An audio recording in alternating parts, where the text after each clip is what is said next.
What's up, guys? I'm Lester, and today we're going to be talking about Dragon Ball Super Episode 34. Frost vs. Piccolo bet everything on the Makankosappo. I hope that I pronounced that right, but if I did pronounce it wrong, sorry for that. I'm not good with my Japanese. I'm sorry. But anyway, what an amazing turn of events this episode was. Two words, guys: crazy and shit. Yes, ladies and gentlemen, there was crazy shit going on in this episode. Everything that happened in this episode just blew my mind totally. I was like, what the fuck? And sorry for cussing in this review, but I, after watching this episode, am just totally, you know, just the hype is back, man. Super, once again, thanks for the hype. Like, now I am really freaking hype, last episode was pretty hype, with Goku losing unexpectedly. We never even thought Goku would lose. We thought he would totally destroy Frost, but then all of a sudden he loses. That was pretty unexpected. But in this episode, even more unexpected stuff happens, and it was just mind blowing. I'll talk about that later, with having to do with Frost, if you guys watched the episode. I'll talk about that later in a minute. Let's just talk about first where we left off with last week's episode, with the cliffhanger of Goku losing to Frost, and everyone was just confused, what was going on, including us, the people who watch, and the characters themselves in the show Dragon Ball Super. We were all confused to how Goku lost. So we begin with Goku. He's on the ground and he doesn't really know what's going on. He's like, "What? I lost? Oh, okay." And then you see him, get up, and we actually see Chi Chi come to the ground. She's in the audience. She jumps from there, comes to Goku, and she's like, "Oh, I'm so worried. I thought you died or something. Are you hurt?" And that was actually pretty nice to see. For Chi-Chi's character, that was actually pretty good. You get to see that good side of her, because we always think she's a bitch, but she now, to see her good side of that, her good side, it's actually pretty nice to see that she's not all that bad. I mean, still, it's not like I'm gonna think of Chi-Chi really positively, to be honest, but I mean, at least seeing that makes me think a little bit better of her. And then it was also nice because we get to see, Chi-Chi being like she always is, because whenever something bad happens to Goku or Gohan, she always, gets so energetic and just like jumps over mountains and stuff. Like in this episode, she was all the way from the audience and she suddenly just jumps and runs so fast. I don't know how she gets so energetic, but that's old Chi-Chi for you. I like to see that, going back to Dragon Ball Z, Chi-Chi doing her stuff. Anyway, so Goku is lost and Goku goes back. He's like, whatever. I didn't expect this, but I guess I lost. He's like, whatever. And then, he is sad. He's like, I really lost. And he goes up to Beerus, and Beerus is really pissed off. He's like, really? Really, I was expecting you to do much better. Can't blame him, because he probably hoped a lot. He had probably high expectations from Goku. Goku, someone like Goku, he would probably think he was gonna like totally trash Frost, especially after at the ending, where Goku was like totally trashing Frost and then he loses. That really pissed off Beerus. Probably, I can't blame him. But on the other side, Champa was totally getting the kick out of this. Champa was like, "What's wrong, Beerus? I thought your team was gonna win. Now it's wrong." And Beerus started to act cool, and he was like, "No, I'm cool with this. I'm calm.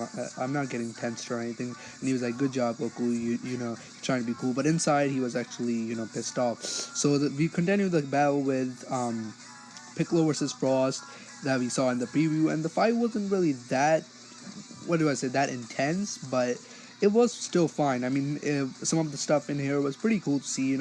Piccolo doing his Makankosappo. I can't really pronounce that, but in English, I can pronounce it, of course. Special beam cannon. And for those of you, if you didn't like that I didn't pronounce it right, you can actually pronounce it somehow in the comments. That'd be nice, but I'm not that good with my Japanese, like I said before. And anyway, we haven't seen his special beam cannon in Super ever. I don't think so. And that was pretty nice to see that in the fight. And his stretching arm move where he stretches his arm was pretty nice. We got to see that he wrapped his arm around Frost. We haven't seen that in a long time. I mean, he used to do it back in the old days in Dragon Ball Z, but we have never seen that in Dragon Ball Super. And actually, I don't think we ever saw that in the late Dragon Ball Z, in the Majin Buu saga or anything. Anyway, that was pretty nice to see. The fight was pretty good. I mean, it was a mix. First you thought Frost was gonna win, then you thought Piccolo's got this, then you thought Piccolo actually does ask Goku, does he have a chance? And Goku replies by saying no, straight up no. I thought he would probably say like maybe you have a chance, but Goku just goes up straight and says no. I found that kind of confusing, because I thought Piccolo, since he's been training, he might have a chance, but looks like he doesn't by Goku's perspective. But anyway, so the fight was kind of like a mix. First, Piccolo had the hand, then Frost had the hand, and then Frost had the and then the Piccolo had the hand, upper hand, and then kept switching. But at the end, towards the end, you for one moment you thought totally Piccolo's gonna win. Like towards the end, there was this one moment where where Piccolo wraps his arm around Frost. I was just like, oh, Piccolo's gonna do this. So that's how he wins. And I was like, okay, this is it. Frost is done. Piccolo's got him wrapped with his arms, and now he's gonna do his special beam cannon, and Frost is done. But just when that happened, Frost lifts his hand, and there's a hole on his arm. If you guys saw it last episode, that's what everyone was talking about. And we finally got our answer. Frost, you see this needle come out of Frost's hand, and he stabs Piccolo with it. And I was like, wait a minute, that same thing happened to Goku. And just like Goku, Piccolo's eyes go wrinkly, and he can't really see anything. And he falls, and just like with Goku, Frost is like, this is my chance. He straight up punches Piccolo in the stomach, in the guts, and that punch right there, I could tell that probably hurt Piccolo really bad. Piccolo was like, whoa, and I'm like, whoa, Piccolo, I feel sorry for you, bruh.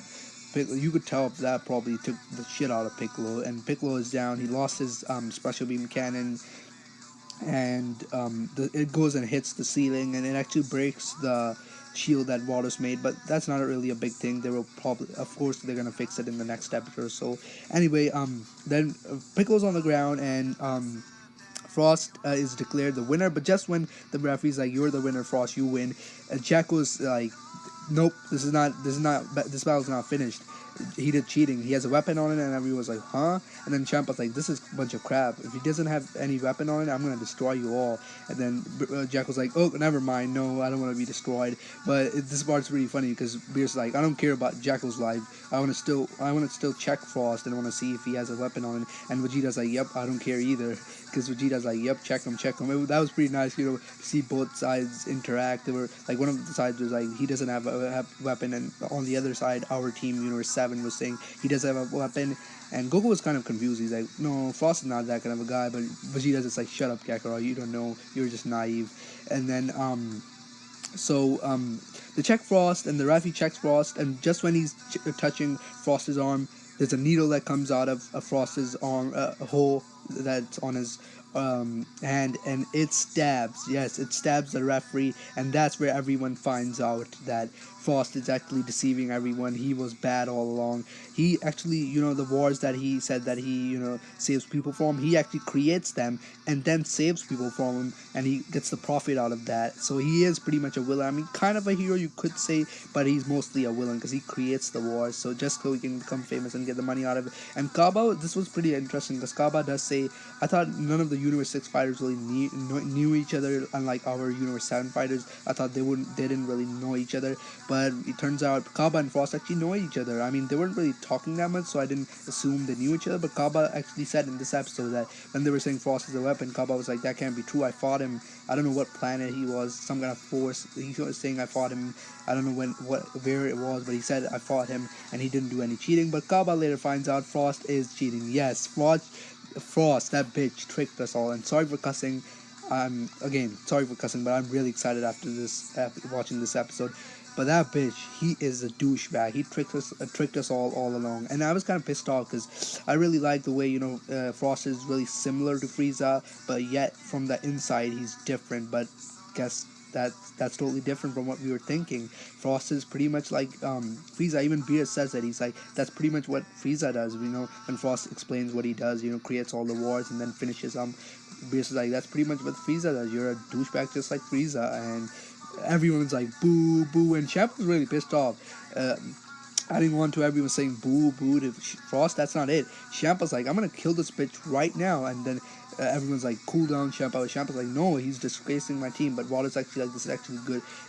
Just calm down. This is bad for our team." But then Vegeta's like, "No need to destroy him. I'm gonna take this bitch on." Yes, that was the most exciting part of this episode. This whole, Frost thing was really exciting, but when Vegeta says, "I'm going to take him on," that really got me excited because now Vegeta will finally get his, revenge. I mean, first of all, when I thought of Vegeta fighting Frost and getting his revenge when people were talking about it, I didn't really think of it that highly because I was like, Frost is really a nice guy, so Vegeta beating his ass is not really going to be nice or anything. But now that I know Frost is a bitch and he's a douchebag, now I actually want to see Vegeta kick his ass, so that's going to be pretty nice. And yeah, that's pretty much it. That's where we leave off with Vegeta stepping in the ring, boys. Yes, Vegeta steps in the ring and he is ready to fight. And in the preview looked pretty awesome. It looks like they're gonna start the fight, but I think this fight will go, longer than the other fights because in the preview we didn't really see an action. We just saw Vegeta turn into Super Saiyan, and yes, he did turn into yellow hair. He didn't turn into any god form, so we won't really see god form. Looks like just like Goku, he's gonna try to conserve some energy, but he probably he probably will win because Goku would just let his guard down, and we know Vegeta doesn't do that. And anyway, Frost is gotta be really tired. He already fought Goku and Piccolo, and Frost is not that strong, so Vegeta is gonna totally destroy this guy. This man Vegeta is going to kick Frost's ass, and I can't wait to see that. And the next episode looked pretty awesome from the preview, and the most exciting part for me in the preview was to see Hit. We actually see Hit in next episode next week, episode 35 next week. We're actually gonna see Hit come to the ground and not just opening his eyes. He's actually gonna power up or something, because in the preview they showed him kind of power up. His coat goes up, and then there's like an aura around him, some kind of blue majestic aura, and that was, I don't know what he was doing, but it looked pretty cool. I mean, seeing him in action, I don't care what he does, it's gonna be awesome. And that's pretty much it, guys. Again, sorry for cussing in this episode, but this episode really, was my, in terms of unexpected stuff and the hype and the excitement, this episode was my favorite. Still, episode 32 is actually overall my favorite episode is 32, but out of in perspective of excitement and hype, this episode was my favorite. But still, episode 32 is my favorite episode overall of Super. Anyway, guys, that's pretty much it, I guess. And again, sorry for cussing, but I'm excited because Super, man, you gotta give it to Super. Now it's really getting unexpected. We don't even know what's going on. So this is some crazy shit, guys. And that's pretty much it, guys. Remember to rate, comment, subscribe, and leave a like if you enjoyed today's episode and if you enjoyed today's review. And yeah, guys, and I guess I'll catch you down the adventure. Yeah, go Super, woo, baby.